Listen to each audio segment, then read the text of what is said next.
thank you guys for participating in my presentation on identifying the red flags in the pediatric urgent care. So it's just going to be a short presentation, and then we're going to walk through some case studies and have you guys kind of work out and identify the red flags of the patients. So the objectives of this presentation is to identify red flags when children present to Texas Children's Urgent Care so they can be promptly seen by a provider. And then when given a patient case study, staff will be able to work through the case study and identify if there are red flags or abnormal vital signs that should be addressed, assigning them to a level of a red flag. Alright, and as you see, I've given you each handout, and it kind of goes through my presentation and also has a diagram on there of abnormal vital signs for you. So the urgent assessment of a pediatric patient of the ill or injured child is difficult even for the experienced provider. But since patients oftentimes will present to urgent care, it's very important to have that first look assessment as the patient walks through the door for all staff, including the front desk staff, to know what is considered a red flag for an ill child. So in order to identify a patient's status, it's important to use visual and auditories, that first look at the child, and then ask yourself, is this patient sick or not sick in your mind? There are reported symptoms, visual and audio clues, as well as vital signs that the patient may present with that do raise a red flag to initiate a more immediate assessment by the provider. So what is a red flag?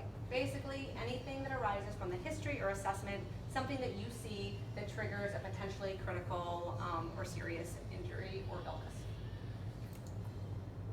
Significance of being able to identify the red flags is to understand the importance of recognizing them to prevent delay of care and to basically prevent deterioration of the patient. It should be seen promptly by a provider.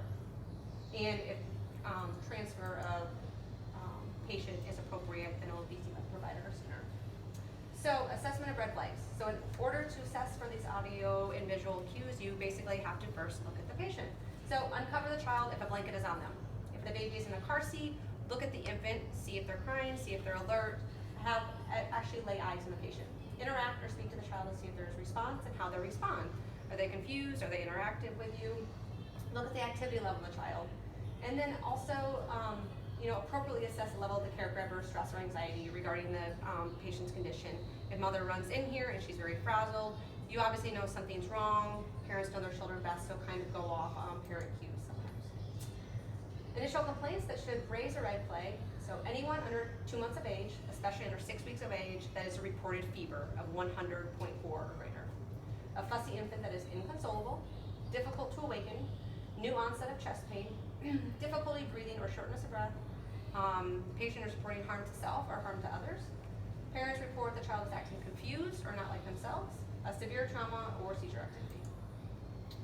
And some of the visual and audio clues that should prompt visual, pale or mild blue skin tone, seizure-like activity, nasal flaring with difficulty breathing, obviously deformed injury and obvious trauma, shuffling or altered gait by the patient, and some audio cues, grunting, audible wheezing. They're noticeably difficult to awaken, and a crying infant that will not console by the parent or by you.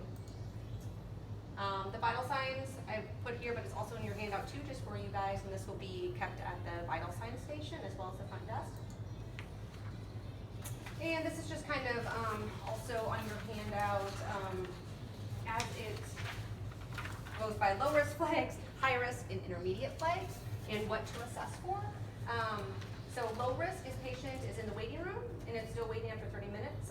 Then the RN will go in and reassess or possibly obtain vital signs. Intermediate risk, alert the nurse and obtain vital signs, and the RN will prompt the provider if the patient needs to be seen quicker. And then high risk, alert the nurse, alert the provider, and the nurse at bedside with the patient to be seen by the provider. And you'll also see this in your handout, but just the activity to look for, which kind of goes into the different levels of low risk, intermediate risk, and high risk.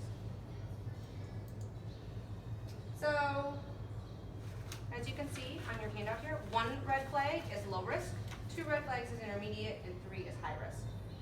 And just like we talked about what the low risk means, they're going to be flagged in the computer. They can sit in the waiting room appropriately and then wait and be seen by a provider as needed. And then the intermediate risk, like I said, the nurse assesses the patient and at least gets vital signs. If the patient has acute vital signs that is on your sheet, then that could bump them up to higher status. And then the high risk is alert nurse and provider the patient at bedside. So, as I said, case studies here, and just for us to walk through. So if I could have you guys' participation, that would be great. So first case study is a 2-month-old infant child. Female is brought into TCUC by both her parents. She is in her car seat, covered up by a blanket, crying nonstop upon entering the urgent care. Mother appears very anxious and tearful, talking fast, and reports of something is wrong with my child. Mother reports she has been fussy and crying nonstop for the past 6 hours and feels like she has a fever and has not been able to console. So, are there any interventions that you would take upon this patient entering the front desk? Get vital signs. Call them back and get vital signs. Yes. What do you see? What do you see upon first look that you? So the patient's covered up in the blanket in the car seat, and kind of lay eyes on the patient, see what they look like. Does this presentation prompt a discussion with a nurse or provider? Jen already said yes. Is there anything that you would consider a red flag after listening to this scenario? If so, what things in the scenario do you see as a red flag? Like mom, the way she's anxious and tearful. So the anxious mother, The saying crying something's wrong, child. the crying nonstop, Inconsolable. inconsolable. Yes. So those are two things. Impossible. We don't know if she has a fever for sure or not, but she is 2 months old with a fever, and then all those other symptoms do present a red flag. And then just upon audio visual clues in your handout that I gave you, what level of alarm would this consider to be? With an anxious mom, inconsolable, possibly acute vital signs. Stop crying, infant impaired. That'd be a high High risk. Yeah, so it'd be the 3 red flags, high risk, so the patient would be brought back, like Jen said, assessed by a nurse, and then prompted by, to let a provider know. Great, thank you. Case study 2. A 3-year-old child presents at TCUC with concerns for coughing and wheezing. Mother reports that he can't talk in complete sentences due to breathing so heavy. Patient is leaning against mother at check-in counter with nasal flaring and noticeably breathing heavy. Are there any interventions you would take? Like, would you talk to the kid? Would you see what's going on? We'll bring them right back actually for stat vitals and get the MD in for a possible breathing treatment or some help with his breathing issues And why do you see that? What audio-visual clues do you see that's making you Wheezing, prompt? coughing. wheezing and coughing and not able to talk Not and talking. breathe at the same time. Leaning against mom, he's not interactive, he can't talk in complete sentences.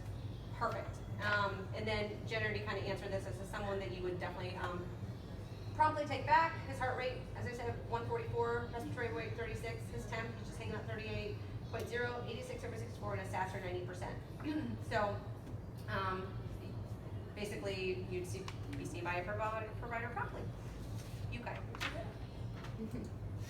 That doesn't help in my daughter, which is That doesn't help. yeah. A 6-month-old female presents at TCUC, reports a fever and acting fussy since last night. The patient is being held by mother who appears flushed and is sleeping lightly. Vital signs are obtained. Within 25 minutes upon presentation by the medical assistant, mother reports patient's heart has been beating fast and she has been sleepier with intermittent fussy episodes. This is, by the way, a true case study that I encountered one day at the urgent care. Mother also reports to be seeming to have a difficult time breathing. She's not wanting to drink her bottle. The medical assistant obtains vital signs. Heart rate is 222. Respiratory rate is 44. Temp is 38. Blood pressure 74/50.5, and stats are 92%. It is reported that the patient is making a grunting noise and seems sleepy and doesn't seem bothered by the vital signs being obtained. She doesn't fuss when the temperature is being taken. She just lays there. The patient is then left in the exam room to wait for the provider. 40 minutes pass by. Provider walks in the room. What visual and audio clues in this case study that you saw were concerning? The pulse rate, the respiratory rate, Blood and the pressure, fact that sugar. they were basically lethargic, which is a word that the parents throw Mhm. around, but they actually were. That's exactly Yeah. true. Parents will use the word lethargic a lot, and sometimes we take it with a grain of salt. But if you're completely assessing the patient, and they don't care about a rectal temp, they don't care about a pulse ox, that always gets the kids screaming, that something's Red wrong. flag. Why is this kid not interacting with me? And then the vital signs, obviously, to be concerned about. Yeah. Jen mentioned, yeah, the O2. So the heart rate, even though, They were crying. The Yes, and 222 so- should have been part of the whole exactly. scenario. One thing that I think definitely that needs to be addressed is oftentimes, we'll say like, heart rate's 220, patient was crying and febrile. Never should a patient's heart rate be over 200. So if a patient's heart rate is 222, and then get the baby to calm down and reassess the heart rate, or the baby's calm, because this child was calm when I went in the room and the heart rate was truly 222. So first my thing is this child in an arrhythmia, and is this nothing even related to respiratory distress? So those are just things to think about. And is there anything in this presentation that you consider a red flag? You guys already said everything. This is something to, the vitals stream it as a rotation. Awesome. All right, basically case study 4. 12-month-old presents to TCUC. Father's reports appears to be sleeping. Father reports the patient has been moving his eyes funny and his left arm has been jerking. TCUC is very busy in the clerk hands the registration information the father to fill out and waits in the waiting room for 20 minutes. And then is called back, and you hear gurgling secretions in his throat. Father reports fell about 8 hours ago, falling down a few steps and hitting his head. He reports he's a bit out of it, and then he fell asleep, and then he started having this twitching eyes and jerking movement of his arms. Denies any fevers. Left in the room, patient will be seen by a provider shortly as told. Same case study, or same questions. What audio and visual clues prompt you? His twitching And the fact that he fell down some fell stairs, down. he could have a possible closed head injury. Injury. Correct, yeah. And, the vital signs are acute or concerning. This is a 12-month-old. Heart rate's 96. Blood pressure 60 over 52. Stats are hanging on 92. Is there something going on there? Is the heart rate lower? And then basically the red flags, like Jen said. Is this kid having a head injury? And this is nothing that I expect anyone to diagnose, but however, just noticing the signs like the red flags that something could be potentially wrong. High risk Yeah. for something. Yes. Especially when the dad says he's out of it. Right, and you hear gurgling secretions, and if you hear that he's twitching or rolled his eyes back, and the child looks limp to you, then that's That's concern. enough right there. Right. All right. 14-year-old presents to TCUC, is shuffling and bent over when walking with his mother. He reports testicular pain that came on suddenly. Patient is grimacing and holding lower abdomen. Are there any interventions you would take? Urinalysis. Or something Put him like in a talk to the wheelchair. patient, have And it, get him Yeah. in a See if- wheelchair. Full history. right, figure out what happened. See if they got Is there hurt. injury? Yep, perfect. Is there anything that you would consider a red flag after listening to this? I think I have it on your chart there. It's intermediate. Basically a male, any male with a testicular, you just want to rule out testicular torsion, which can be a medical emergency, obviously. So if a male comes in, especially if not after an injury, having testicular pain is something to promptly, obviously, let the provider know about. And the fact that he's kind of shuffling, bent over, something showing that he's in pain. No. Case study 6, a 6-year-old female presents to TCUC for a fever and sore throat. That started earlier today. Patient is walking to his mother. He is smiling, interactive, says hello to you when he walks in. Are there any interventions you think you would take? Not immediate. Does this presentation prompt a discussion with a nurse or provider? No. No. Is there anything you would consider a red flag after listening to this scenario? If so, what? No. And then what level of alarm would this be? It's low risk. Low. Perfect. Low, Had to low. throw a low one in there. All right. Just one more. A 12-year-old presents with complaints of feeling dizzy. She is ambulated into clinic, sits on a chair while her mother checks her registration. Patient is waiting for 10 minutes before vitals are obtained. She does report she feels dizzy and slightly nauseous. Reports her heart feels like it's beating out of her chest, though. You hear her say that. Her vitals heart rate 182, respiratory rate 26, Tmax 37.2, blood pressure 84 over 62, and SATs 95%. Are there any vital signs you would consider acute or concerning? The oxygen, blood pressure, What else?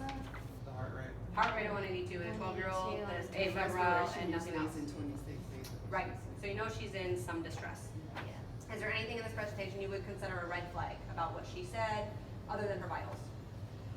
The breathing. Reporting of dizziness. Dizziness? And the heart rate beating, feeling Yeah. like it's beating, pumping out of the chest. Right. So oftentimes when they're anxious, when they have a fever, they'll feel that. But a teenager who's otherwise, if she's dizzy, she's nauseous, she feels like her heart, you think in a heart rate this high, what else is going on? And then should this prompt provider to be seen promptly? Yes. Yes. Perfect.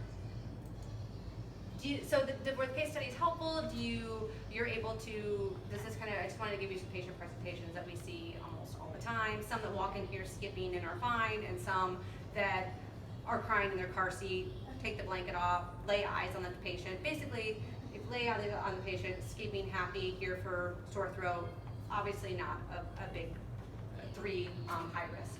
But basically laying eyes on the patient, assessing the patient, the vitals, hearing what parents have to say, and then prompting the provider as appropriate. So, wrap up, the red flag alert system should be used to identify those children who may need immediate attention and those who can safely wait for treatment. the first look, as I said, at the child, and by using video and audio clues, as well as initial complaint, can help identify children that should be seen more promptly. And vital signs are indicators that should not be ignored, and if they fall outside the normal range, should prompt alert to the provider, or at least just say, circle it, hey, this kid's heart rate was this, just wanted to let you know. And then red flags should be taken seriously and should prompt discussion with the provider. And then I just provided, any questions, comments? You good? Pretty good. All right, just list my references, and you can contact me anytime. I appreciate you guys listening to my presentation. Thank you.